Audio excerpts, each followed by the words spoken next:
In this chapter, we will be looking at logarithms. In this lesson, we will be looking at the laws of logarithms. And we will begin by looking at the product and quotient laws. So as we just said, we're going to start to look at the laws of logarithms, the rules that govern the way logarithms work here. But what I really want you to get here is that you have seen these rules before. So notice that when we multiply two powers together and we take the log of those, that is exactly the same as taking the log of each one of those two factors individually and then adding them together. Now, the reason for that is because if you've got a to the x times a to the y, when you're multiplying here, what you do to the exponents, the individual exponents, you add them together to get the overall exponent. There you go. Okay, so this is the same rule, because remember, a logarithm is an exponent. Okay, a logarithm is an exponent, so the overall exponent on these guys is going to be the sum of their individual exponents. Just like down here, if you've got a to the x divided by a to the y, the answer here is a to the x minus y. So when you're dividing, or when you take the logarithm of a quotient, that's going to be equal to the difference between those two logarithms here. And again, it's because of a logarithm being an exponent. Okay, so these two rules of logarithms here aren't actually new to us. They're just a different way of looking at them. So now what we're going to do here is we're just going to continue, we're going to practice those rules, just doing this sort of thing over and over again until you get really comfortable with those two rules. Write each of the following as a sum or difference of two logarithms. Okay, so we're going to split these things up. And we're going to approach these from a couple different perspectives. So I'm going to play with this a little bit here. So the log of 24, for example, you could think of that if you wanted, for example, as the log of 3 times 8, right? So there's 24, and then that would give us the log of 3 plus the log of 8. This will be identical to the log of 24. But you could also see 24, for example, as, let's say, 48 divided by 2. In which case, then this would be the log of 48, common log of 48, bear in mind that these are all common logs, minus the common log of 2. Okay, so I can write it as the sum or the difference of two logarithms. Over here, I might look at that as, okay, the log base 5 of 12 and say, well, okay, that could be the log base 5. Well, I could write 12, what? I could write 12 as 2 times 6. And so this would be the log base 5 of 2 plus the log base 5 of 6. Or if I wanted, I could see this as the log base 5 of, let's say, let's say 60 divided by 5, right? And so this would be the log base 5 of 60 minus the log base 5 of 5. Now, interesting thing, I can do a little bit more with this one here because I know the log base 5 of 5, we did that before, the log base 5 of 5 would be 1. So the log base 5 of 60 minus 1. That would be the same as the log base 5 of 12. Let's take a look over here at 64. So log base 2 of 64. Okay, well 64, I could see, what is it? What could I do with 64? I could make that, I could make that 4 times 16. And so this would be the log base 2 of 4 plus the log base 2 of 16. I'm starting to run into that other one there. Okay, so that would work. Now, and in this case here, I also know what these two are. The log base 2 of 4 is 2, and the log base 2 of 16 is 4, so it looks like the answer is going to be 6. Or I could write this, for example, as the log base 2 of, what could we do here? Well, we could make that 64, we could make that like 128 divided by 2. And this would be the log base 2 of 128 minus the log base 2 of 2. Now, they should be somewhat familiar with powers of 2 here. The log base 2 of 128, what exponent on 2 gets you to 128? Well, it's going to be 7. So log base 2 of 128 is 7. Now, if you don't know that, you just got to play with that on your calculator, and you'll find that 2 to the 7 is 128. The log base 2 of 2 is just 1. And again, 7 minus 1 is 6. So either way, no matter how I look at it, I'm going to get 6 there. Now this last one over here, just because of the way they set it up here, we really don't have much choice here unless I start inventing things. And I'm okay just leaving this one like this. Log base A of C times D would be the log base A of C plus the log base A of D. Just remember that whatever the base is right there, it's got to be carried through when you expand that out. Write each expression as the logarithm of a product or quotient if possible. Okay, so before we go through these questions right here, just remember, going back up to the beginning here, addition between logs becomes multiplication within a log. Subtraction between logarithms becomes division within a log. So here we go. We've got addition between logs. So this is going to become multiplication within a log. And so then this will become the log base 2 of 20. Addition between logarithms becomes multiplication within a log. So this becomes the log base b of s times r. Now, that's as far as I can take that. I mean, I don't know what either one of those are, so the best I can say is that I'm supposed to multiply those together. Don't know what the product is, so I just leave it like that. Subtraction between logarithms becomes division within a logarithm. So this becomes the log base 3 of 15 over 3. Now, I know that that is, sorry, 5. My mistake. Sorry, I'm kind of anticipating the answer here because this is going to be, when I get 15 divided by 5, obviously I'm going to get 3. And then I know that the log base 3 of 3 is just 1. That's a rule that we needed to memorize, remember? The log base A of A is going to be just 1. Subtraction between logarithms becomes division within a log. So this will be the log base 3 of 5 divided by 25. And that's going to be the log base 3 of, when I simplify that, 1/5. Now there is a little bit more that we can do with this, but we're not quite there in terms of the rules yet. You'll see that there's just a little something else we can do to make that a little bit easier to look at. And finally here, again, subtraction between logarithms becomes division within a log, so this becomes the log base 4 of 25 over 4. And that really can't be simplified there. But bear in mind, you know what, something I might have done with this one, I might have made this log base 4 of 25 minus 1, okay? Because the log base 4 of 4 is just going to be 1. Now that minus 1 is not within this logarithm. It's only 25 inside the logarithm. That minus 1 happens outside. But this is what they're asking for right here.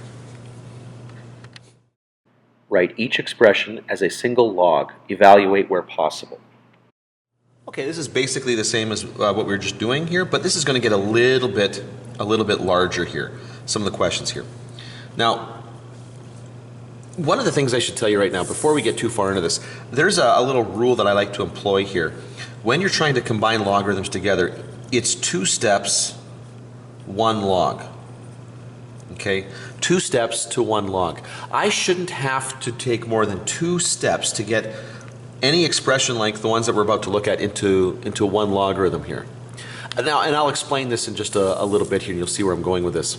But first of all, notice again, subtraction becomes division. So in this case here, this only takes me 1 step to get this into 1 logarithm. So 12 over 3, and then I know that 12 over 3 is just going to be 4. I know that 4 is 2 squared. And so the log base 2 of 2 squared is just going to be 2. Now this 2 right here is really representative of that exponent right there. That's what that 2 is. Okay, now over here. This is what I was getting at before here. Now, you can do this really in 2 different ways here. One of the things that you could do is this. I could go, okay, I've got 3 terms here. I'm going to just do these one at a time here, or like a pair at a time. And I could put those 2 together and get the log base 6 of 9 times 8. That's going to be 72. And then make this minus the log base 6 of 2. And then I would say, okay, because this is subtraction here, this is going to end up being the quotient of those 2 right there. And so I would get it to the log base 6 of 72 over 2, which is going to be the log base 6 of 36, which is the log base 6 of 6 squared, and that will reduce down to just 2. Or you can do it like this, and this is where you can get like 2 steps to 1 log. Now I can get this into 1 logarithm actually in 1 step, okay? The second step we're going to see later on in this lesson what that other step would be here, but for right now I can get this into 1 logarithm in 1 step. And the reason I can do that here is because as long as I read this thing left to right, okay, anytime you've got a positive logarithm, its argument ends up in the numerator. So like it's 72 is the 9 and the 8 here. Anytime there's a negative in front of a logarithm, its argument ends up in the denominator. So you think of it like this. This is going to be, when I put these all together, because of the pattern of addition and subtraction here, this will be the log base 6 of 9 times 8 divided by 2. And that gets me really, really quickly. Okay, 9 times 8 is 72 divided by 2, and I can get to the log base 6 of 36 just a little bit quicker. Okay? And then I know that that's going to come down here, that's going to equal 2. Now, come over here, take a look at this one. This is a little bit longer here. Now, this is what you're supposed to do with this one. Okay, this is the intention of this one, is that you would do this. Okay. So I've got these guys right here, and they're basically grouped together, and then I'm going to subtract these guys. So the intention when you look at this is you would say, oh, okay, well these two right here are going to become the log base 5 of 10 times 75, which will be 750. And then this will be minus the log base 5 of, now these I do separately, 2 and 3, this will get me 6. Okay, and then this will become the log base 5 of, now there's division between them, so 750 over 6, which will become the log base 5 of 125. Okay, 125 is the log base 5 of 5 cubed, and so my answer is 3. And that's perfectly correct there. There's nothing wrong with that. However, we can do this a little bit quicker by just recognizing, like if you distribute that negative through here, okay, and treat this as, well, hold on one second here. See if I can make this a little bit easier for everybody to see. Okay, let's do it like this. I can redo this question over here. So I had the log base 5 of 10 plus the log base 5 of 75. Now I'm going to distribute that negative through that I saw in front of these terms here, minus the log base 5 of 2 minus the log base 5 of 3. Now, what I'm telling you here is I can actually do this much quicker if I just leave it out like this. So starting from the left-hand side here, and I'm going to move along to the right. So the log base 5 of, this is going to be 10 times 75, so 10 times 75. Don't worry about what's at the end here, divided by 2. And then this whole thing is going to be divided by 3. Now just think about that. If you've got a fraction, watch this. Let's say I've got some sort of fraction here, like a over b, and I'm going to divide that by c. What that means is it's going to be a over b multiplied by the reciprocal 1 over c. And so when you put those together, you just end up multiplying this c by the denominator. That's what I need to do here. That's all I need to do. So when I do this minus log base 5 of 3 here, that's going to put a 3 in the denominator. So again, in one step, I can get it to one single logarithm. But you got to read this thing left to right. I see people all the time make mistakes trying to do this because they, for some reason or other, they start at the right and try to go left on this, which doesn't make any sense here. The order of operations, BEDMAS, has to be read left to right. And then again, this just becomes the log base 5 of 125, and we've already seen that that is equal to 3. Okay, so now I'll just leave this here. Let's take a look at this last one here. I should be able to get this into one logarithm real quick here. This is going to be the log base 2 of, well, I'm going to start with 2, so it'll be 2. The addition implies multiplication times 3. The subtraction implies division, so divide by 6. Subtraction implies division, so divide by 6. Now I know you're going to say, yeah, but you multiplied it. I multiplied it in the denominator, which means the whole thing, that fraction right there, that fraction was actually divided by 8. Okay, when I put something in the denominator, I'm dividing by that thing. And yeah, the operation ends up being multiplication in the denominator, but that implies that division. Now, the 2 and the 3 are going to cancel with that 6, and so you're going to be left with the log base 2 of 1 over 8. Okay, and now actually, we can go a little bit further with this one because we know that 1 over 8 is going to be the same as 2 to the negative 3. And we've seen already before that the log base 2 of 2 to some exponent is going to be equal to that exponent. So the answer here would be negative 3. Okay, here's the next one we're going to look at. And I'm going to apply the same idea here. I'm just going to read this thing left to right.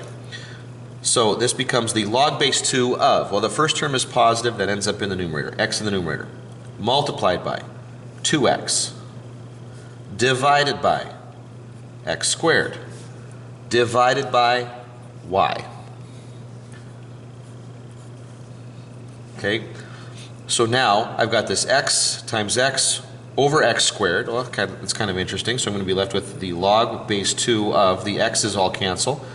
There's a 2 in the numerator and a y left in the denominator. Now, again, I could have done something with the 2 if I'd expanded it out here, but that's okay. They wanted us to put it all together. That's my answer. Now here, this is an interesting one because notice that the logarithms are up in the exponent here, but it doesn't change anything. My goal is just to combine those logarithms. So the base stays the same here. I've got two different, I've got the same base here, but two different terms. So this is going to become the log base 6 of 9 times 4. Okay, so this will be 5 to the log base 6 of 36. Well, wait a minute, I know that 36 is just 6 squared. And I've seen that pattern before. The log base a of a to x is going to be x. So this is going to be 5 to the power of 2. That whole thing just becomes 25. And certainly not obvious when you look at it like that. But yeah, the whole thing just became 25. Okay, here's another one doing the exact same thing. So again, there's my base there. I'm going to leave that okay. I've got two terms in my numerator. So this will become the log base a. This will be 8 times 2. Okay, because the addition becomes multiplication. So a to the log base a of 16. And again, I've seen this pattern before too. Okay, we know that the exponential form and the logarithmic form are going to be inverses of each other. And they will cancel each other out. All we'll be left with is that whatever is inside the logarithm, so this whole thing's going to equal 16. I mean, that's a rule that we've seen before. A to the log base a of x equals x. Okay, should memorize that.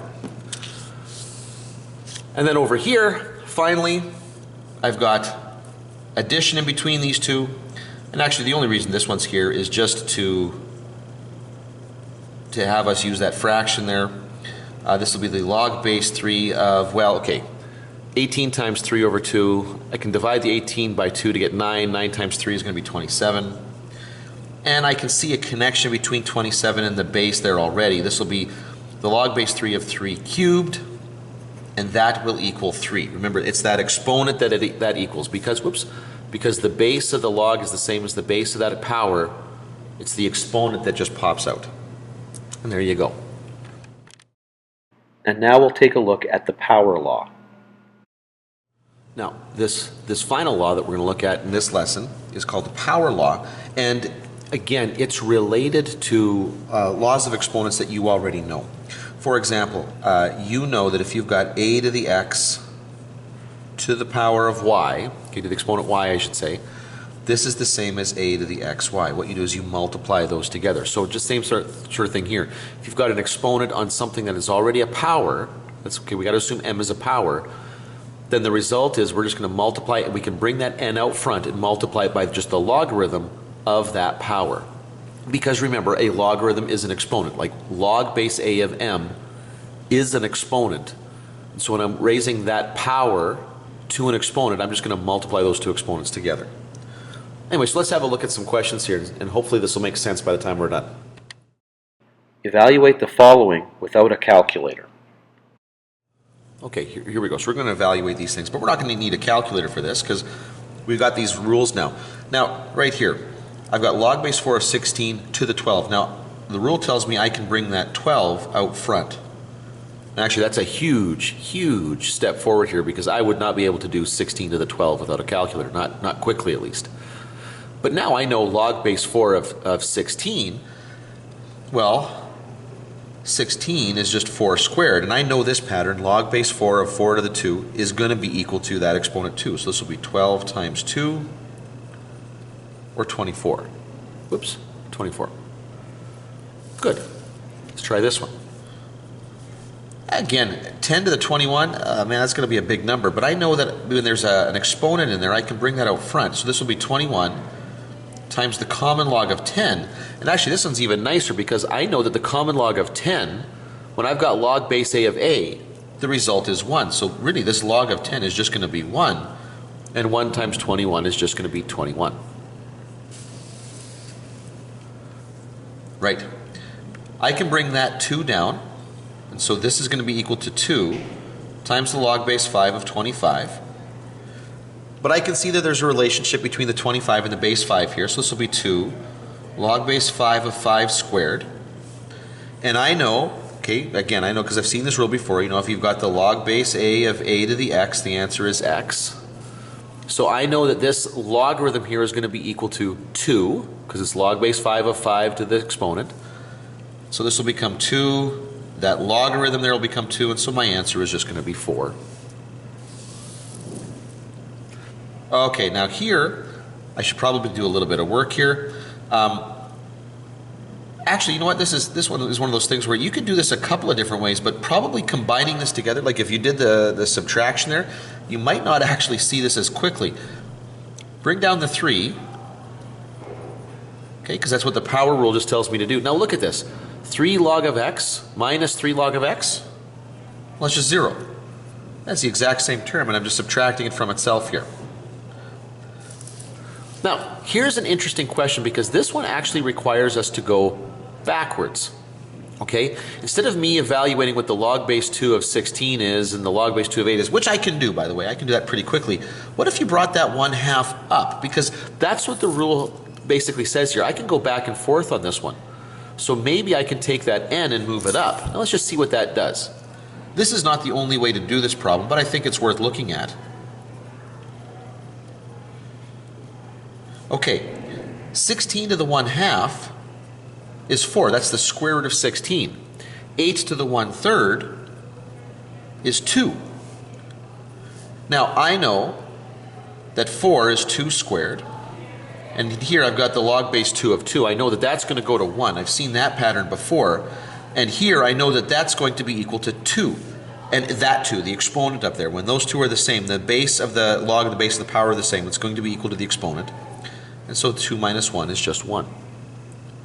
That's not the only way that this question could have been done, but I wanted to emphasize the fact that that rule can work in reverse as well.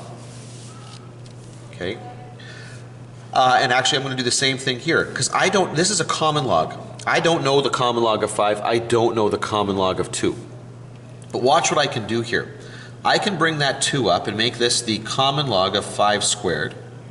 Plus, and I can bring that 2 up and make this the common log of 2 squared. Now that's going to be the common log of 25 plus the common log of 4. Okay, well, that addition can become multiplication within a logarithm, so this becomes log of 25 times 4, which is the log of 100, the common log of 100. Now I'm getting someplace because I know, okay, common log is base 10, and 100 is 10 squared, and so this whole thing is going to end up becoming just 2. Because when the base is the same as the base of the power, the value of the whole thing is just equal to the exponent right there. And then over here, just a similar sort of thing. This is actually substantially easier than the previous ones we've done. I can bring that 1/2 out front, make this the 1/2 times the log base 3 of 27. And then I know that 27, I know that there's a relationship between 27 and that base right there. So 27 is going to be 3 cubed. And so this whole logarithm, because the base of the logarithm, the base of that power are the same, this whole logarithm is going to be the same as that exponent. So this will become 1/2 of 3, or better stated, 3/2. That's what we're looking for. Express the following as a single logarithm. Okay, now that we're through the power rule for logarithms here, you're really going to see the power of 2 steps to 1 log. Okay, this is going to make way more sense right here. And I'll show it to you right now. Because here we go, we're going to put these 3 logarithms together into a single logarithm. Okay, and that's our goal. And when we're solving logarithmic equations, by the way, that is your goal. The first step, though, is going to be to remove coefficients. So anything that's in front, and I've seen that now, I know that that becomes an exponent here. So this is going to be the same as the log base a of b plus the log base a of c squared minus the log base a of d. That step needs to happen first. Okay, I need to remove the coefficients, move them up into the exponent there. Now, I can go through, like I had done in previous questions there, the log base a of. Now, I go across from left to right here. B. It's positive, so it's in the numerator. Times c squared divided by d. And so there we go.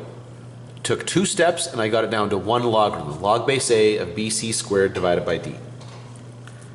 Okay. This next question, very, very similar. First thing that I got to do, that first step, is going to be to remove those coefficients, move them up into the exponent there. So this becomes the log base 3 of x, there was nothing there, plus the log base 3 of y squared minus the log base 3 of a to the 1/2. So the 2 goes up as an exponent, the 1/2 goes up as an exponent. And now this is all going to become a log base 3 of, okay, the first term is positive, so that x is in the numerator, multiplied by y squared, divided by a to the 1/2. And that's all within that logarithm. 2 steps. That's all I should need there. First step is to move coefficients up into the exponent. Second step is to convert addition to a multiplication and subtraction to division. Use the laws of logarithms to expand the log of 3x squared divided by y. Now, sometimes to work through a problem, you actually have to work in the exact opposite direction of what we've just been doing here. So, first of all, I've got 3 times x squared divided by y inside that logarithm. Now, this is a common log, base 10. So this is going to be the common log, base 10. What I'm going to do is I'm going to split this all up here.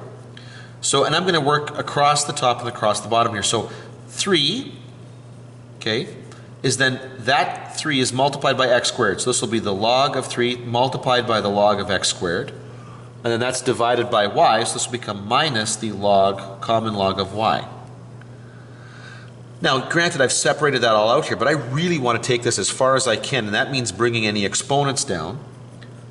There's nothing here, so that's just the log base, the common log of 3, and then the 2 will come down, so 2 times the common log of x minus the common log of y. And that's what they want us to do there. So anything, again, basically anything in the numerator is going to be separated by addition signs. Anything in the denominator would be separated by negative signs. So had there been, for example, had there been a z down here, then we would have had this additional minus the log of z at the end here. Okay? That's what we would have done there. Anyway, there you go. I hope the laws of logarithms are starting to make some sense to you.